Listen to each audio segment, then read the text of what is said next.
These autonomic neurons consist of, as you proceed from the spinal cord to the target structure, consist of two neurons in series, not just one. Okay? And this is, autonomic sounds a lot like automatic. And it's a good way to remember it. This is the stuff that we can't control. Well, some people try to, some of these gurus, and if you practice meditation and all that kind of thing, you can exert some amount of control over a little bit of this, but some of it is pretty tough. So anyway, the autonomic nervous system. Okay, and getting back to this picture that we've looked at before, here we see a pair of autonomic motor fibers. One is parasympathetic and one is sympathetic. Okay, it turns out that all major visceral organs have both a parasympathetic and a sympathetic nerve attaching to them. Okay, and so there are actually two subdivisions of the autonomic nervous system and two sub-nervous systems that consist of totally different nerves, actually. Okay, and so that's what we'll be talking about here. And we'll see how these nervous systems oppose each other. It's very interesting stuff, and we'll be talking about it for the rest of the year. Every now and then we'll toss in a little blurb about parasympathetic versus sympathetic control of various organ systems. Okay? And so these autonomic neurons consist of, the wiring is two neurons in series to the target structure. Okay? Most control of visceral activity is accomplished by the autonomic nervous system, and most autonomic neurons originate from control centers in the hypothalamus or brainstem. Okay? And basically we're talking about involuntary body functions. And of course, what nervous system controls voluntary motor functions that we just looked at? Somatic. Okay? Just to remind you that that's not what we're talking about here.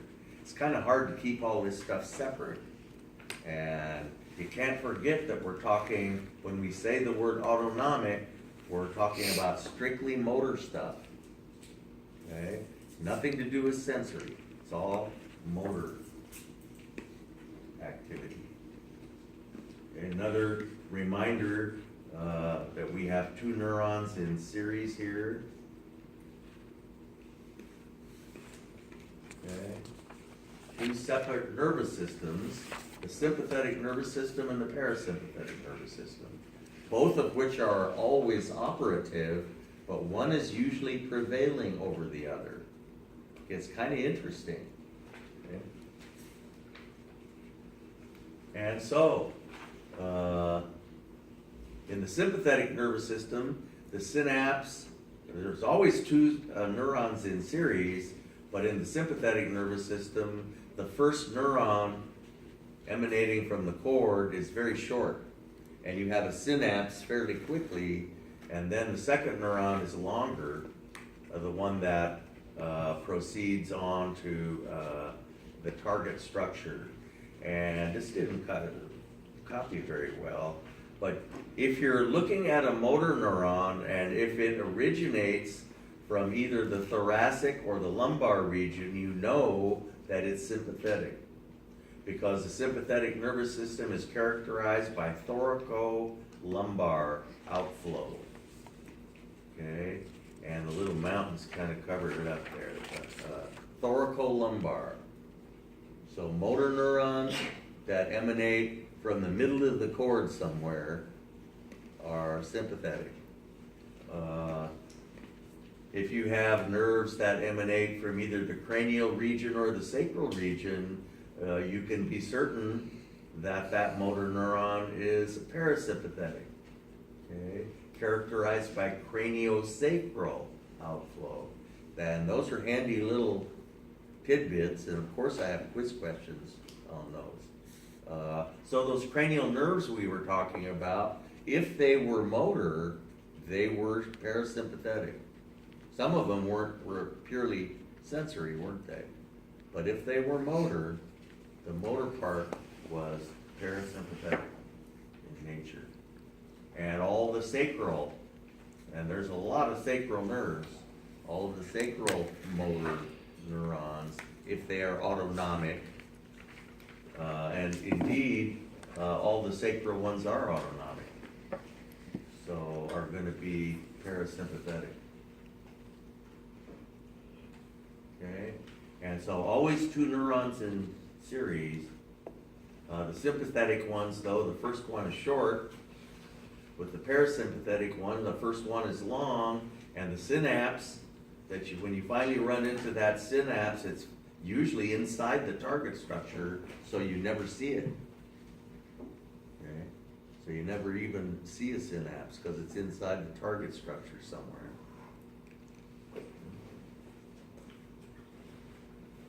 So with the sympathetic nervous system,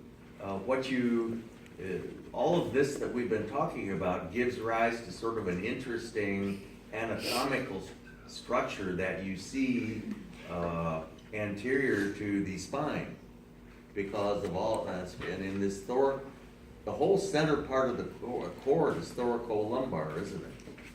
Okay, and so all the motor neurons emanating, and remember the ventral root is always motor. Okay, so basically all of the ventral roots are going to proceed rather quickly to this paravertebral sympathetic chain, as it's called.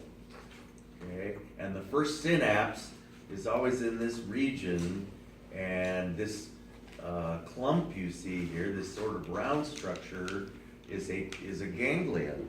Remember, a ganglion consists of nerve cell bodies outside the central nervous system, and ganglia have to be covered with connective tissue coverings, and the only purpose of these ganglia is just a place to put the nerve cell bodies, is all.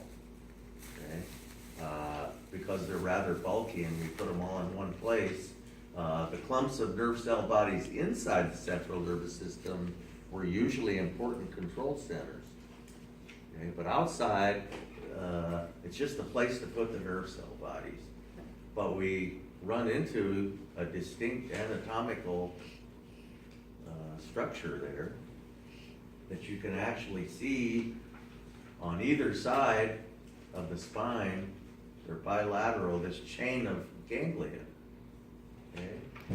And always arising from the ventral root, okay, which is always motor, of the spinal nerve. And here we've actually taken the spine away, which is not easy to do, so that you can see this paravertebral sympathetic chain. Okay, and so every visceral organ in the body is subject to dual innervation, which I've always thought was kind of a cool term. Every major visceral organ has both a sympathetic and a parasympathetic nerve attached to it. The sympathetic nerve always comes from either a thoracic or lumbar origin, and the parasympathetic nerve always comes from either a cranial nerve, and what's the only cranial nerve to exit the head? The vagus. And so remember how the vagus sends branches to all the major visceral organs? And so that's our parasympathetic influence for all the visceral organs, unless they're in the pelvis, and then it's sacral nerves inside the pelvis. And so we see all these major organs, and over here we have nerves emanating from either the thoracic or the lumbar region, giving rise to this sympathetic chain. And then from the sympathetic chain, we have nerves connecting to these major structures, all the major visceral organs, okay, from this sympathetic chain. Also, sympathetic nerves attach to teensy little structures like lymph nodes and sweat glands, and all the nerves you have controlling smooth muscle of arteries and sweat glands and all that stuff, they're all sympathetic.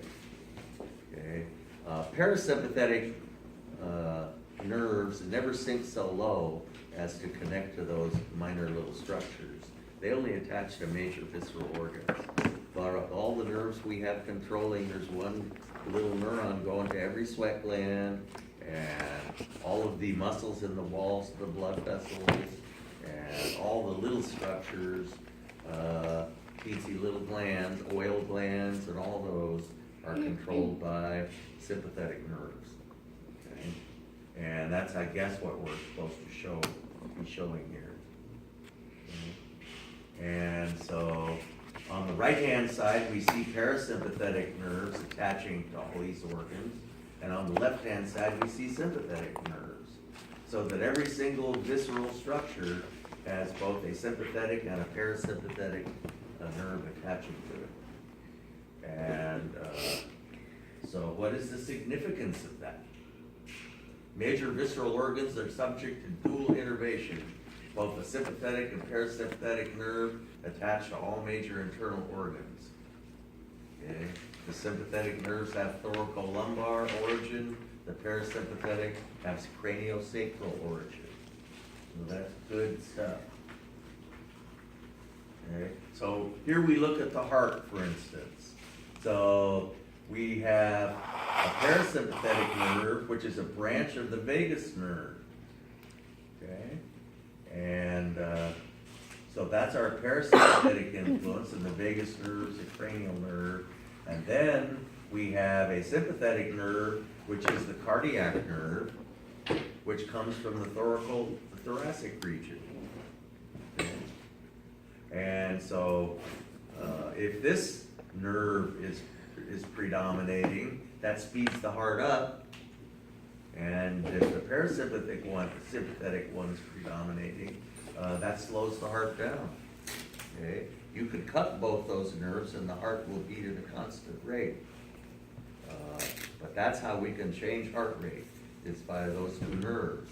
That's how we can change the activity of any visceral organ, is by whether or not it is the sympathetic or parasympathetic nervous system that's prevailing. So the two divisions counterbalance each other's activity to keep our body systems running smoothly and effectively. Okay. Sympathetic nerves exhibit, okay, said that 100 times. Although both systems are always operative, one is usually prevailing over the other. So, if you're in the parasympathetic mode, you are in a mode of rest and relaxation. The parasympathetic mode favors digestive activity. So this guy just ate a big meal and is sleeping under a tree. He's probably not going to sleep for too long, though, is he? Okay. And it favors urinary activity. It favors reproductive activity. All those kinds of visceral activity are favored by parasympathetic innervation.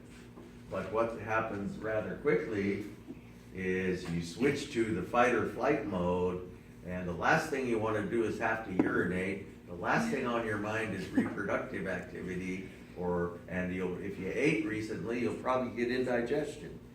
Okay, and so, and we've all experienced that sudden switch from the parasympathetic mode to the sympathetic mode. It's not usually very fun.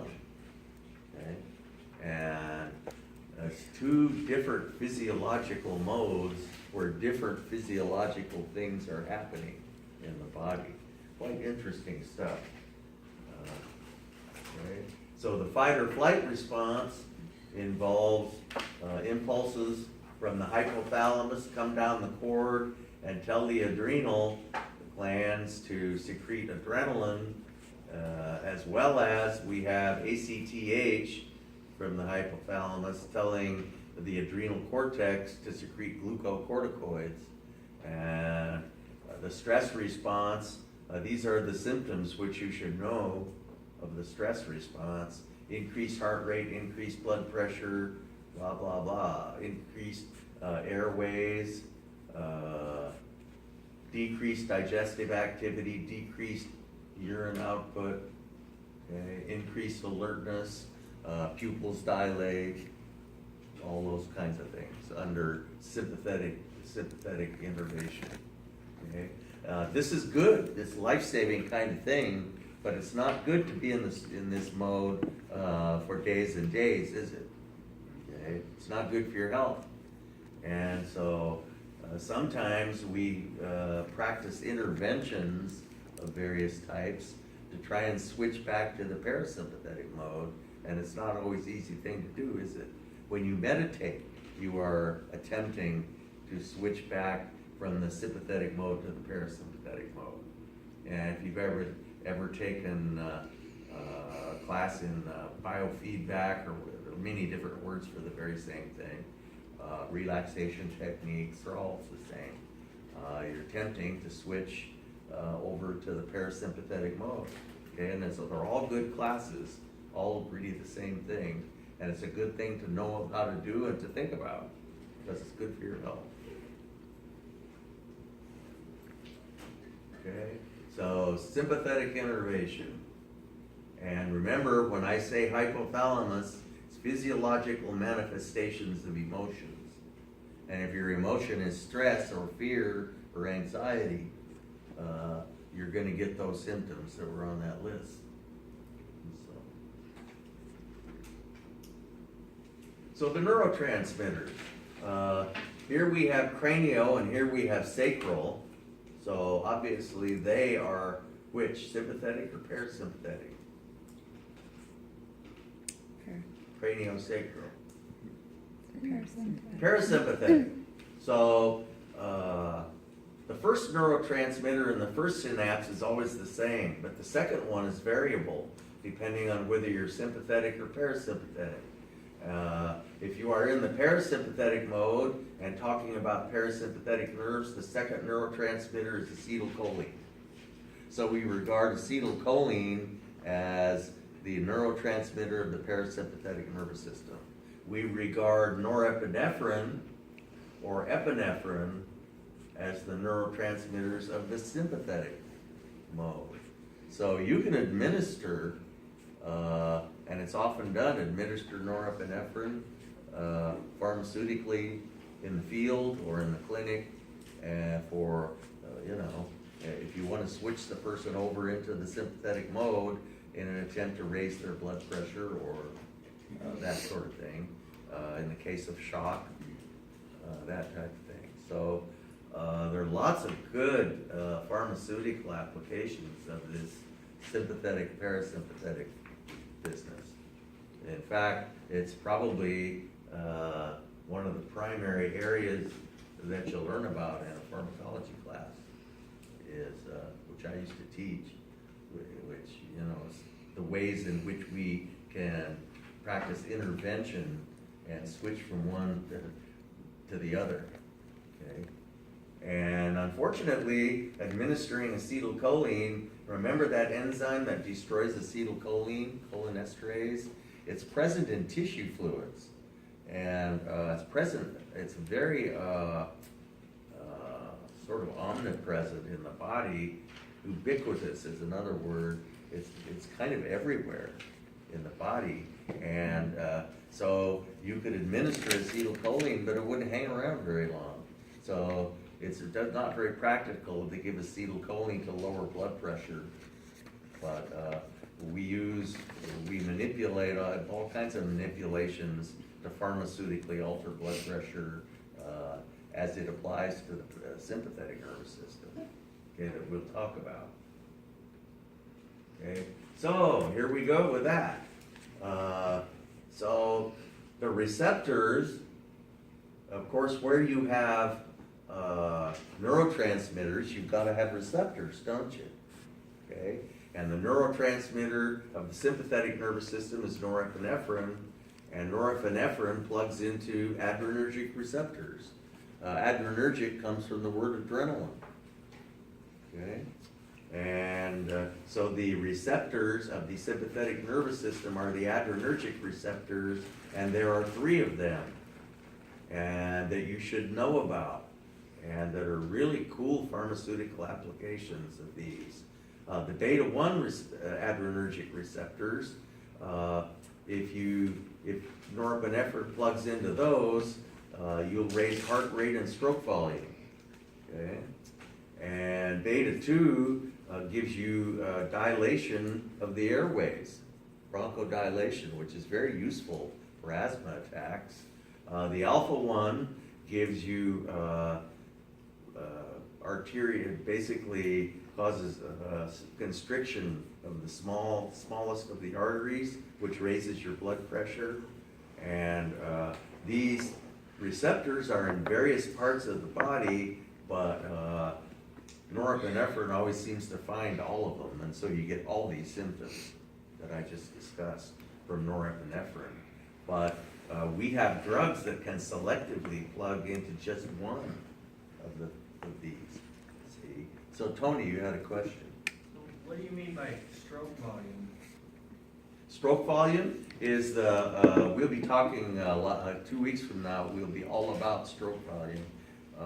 It's the force with which the heart contracts. Okay? And so if the heart contracts with more force, it ejects more of its contents.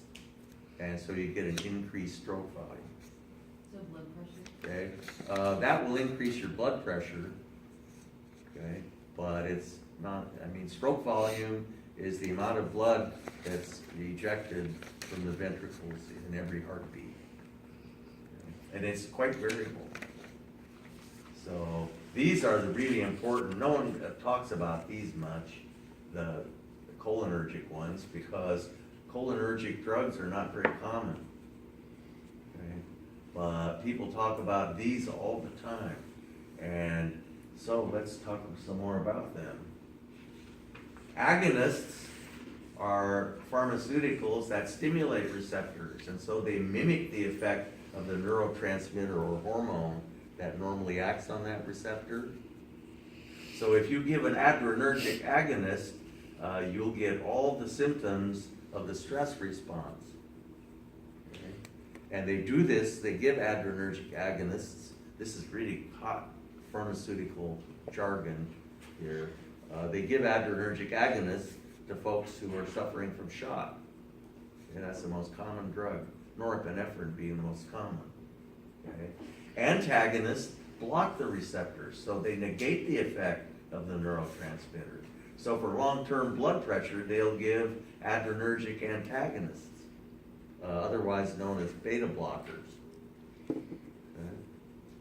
And beta blockers are antagonistic to primarily the beta-1 adrenergic receptors, which slow down your heart and decrease your stroke volume, both of which decrease your blood pressure.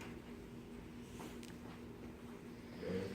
So beta-1 adrenergic antagonists are the beta blockers, and there's a whole family of them. Inderal was the first one.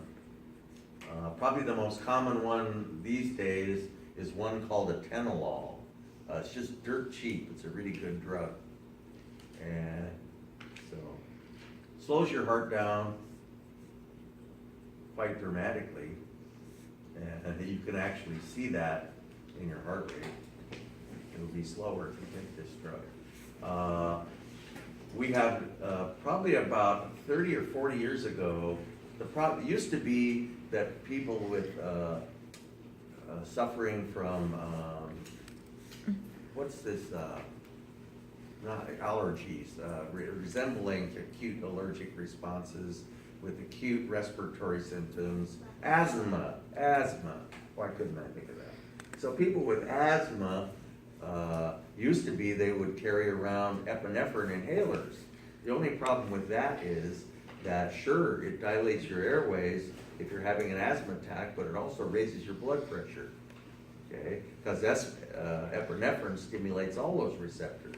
Then they started discovering drugs which only stimulate the beta-2 receptor, beta-2 adrenergic agonists, and now we have a whole host of them.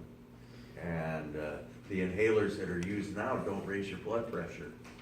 They just, albuterol being the prototype, they are beta-2 adrenergic agonists. Alpha-1 adrenergic antagonists dramatically lower your blood pressure in ways that, for reasons we'll describe soon.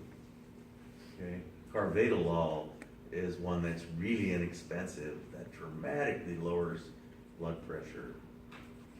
You have to have pretty bad high blood pressure to even take it, because some people who, you don't take it for just kind of high blood pressure, you get fainting spells, so you gotta have pretty high blood pressure, which a lot of people do. Okay, so adrenergic receptors are receptors which respond to epinephrine or norepinephrine. Drugs which stimulate these receptors are agonists, drugs which block these receptors are antagonists. So, this is just a little blurb I saw about 10 years ago about a really nasty condition that they've learned how to treat this in the last generation or so. You've all heard of people that appear to be depressed for no reason at all. It is said that for purely biochemical reasons. They just have some kind of imbalance going on in the brain. There's a genetic predisposition to get this, but it's usually triggered by stress. And of course, humans have this uniquely human ability to futurize and dream up stressful events that might not even happen. You know, of course, stressful events can happen right out of the blue too, like if you are walking down the trail and stumble on a rattlesnake. Anyway, so input from the premotor cortex soon reaches the amygdala, and the amygdala secretes CRH. Okay, and if you remember good old CRH, we said it was the hypothalamus that releases it.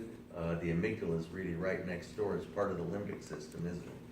And causes the pituitary to release ACTH, which causes the adrenal glands to secrete cortisol and a whole host of related hormones called glucocorticoids. Okay? CRH also causes impulses to travel down the cord that tell the adrenal glands to secrete adrenaline. So the adrenals secrete adrenaline, and they secrete glucocorticoids, and which have, over a long period of time, have a really nasty effect on the brain. Okay? If you secrete these substances for very long, vicious cycle of stress, it's called, that causes the locus cerealis to start secreting norepinephrine, which stimulates the amygdala to make more CRH. And so you get this positive feedback loop starting, which is really difficult to stop. And this condition is often referred to by many names, but endogenous depression. Endogenous just means occurring from within. And it is said that Abraham Lincoln had this. People who get this and don't know how to treat it often wind up shooting themselves or jumping off bridges just because it's so awful. You know, we'll get back to that. The epinephrine released by the adrenals and blah blah. So this describes a little bit. And beta blockers may have some beneficial effect, but probably not much for that particular condition. Okay, but beta blockers have been used not only to lower long-term blood pressure, but they're finding new uses for them, as in the treatment of post-traumatic stress disorders. Okay, turns out that people who are experiencing really scary things, typically in war, of course they're releasing large amounts of adrenaline. And the adrenaline releases might be linked to what happens to their brains. So that when they start to have one of these episodes of anxiety, they start to release large amounts of adrenaline, and it sort of perpetuates the event. They're discovering that the use of beta blockers can often help because it blocks adrenaline receptors, basically.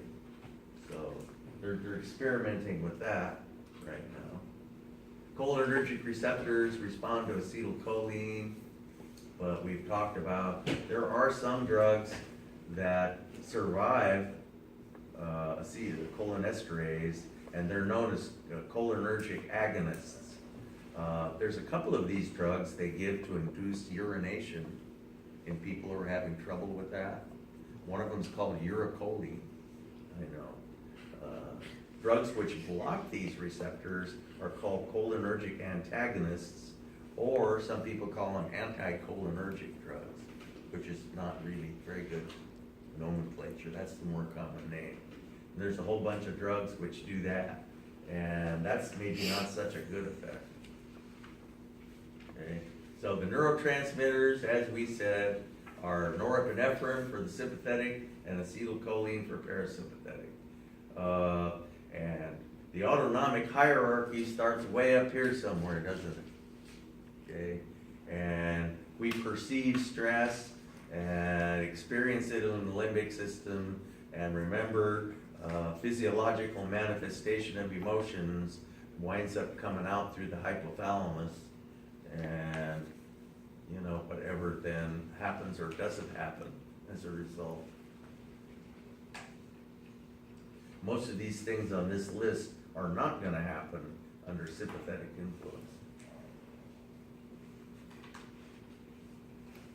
Okay, and this long-term stress disorder, why I seem to have been really infatuated with that one. As a part of this article, they showed some good pictures illustrating the fact that mild stress is actually stimulating. It's kind of good for a person to experience a little bit of stress as long as you get over it. And we see high levels of dopamine and glucocorticoids and epinephrine, all in manageable levels. However, increased stress causes anxiety, and all of a sudden dopamine levels drop off radically, and you see your brain chemistry starts to get really messed up. And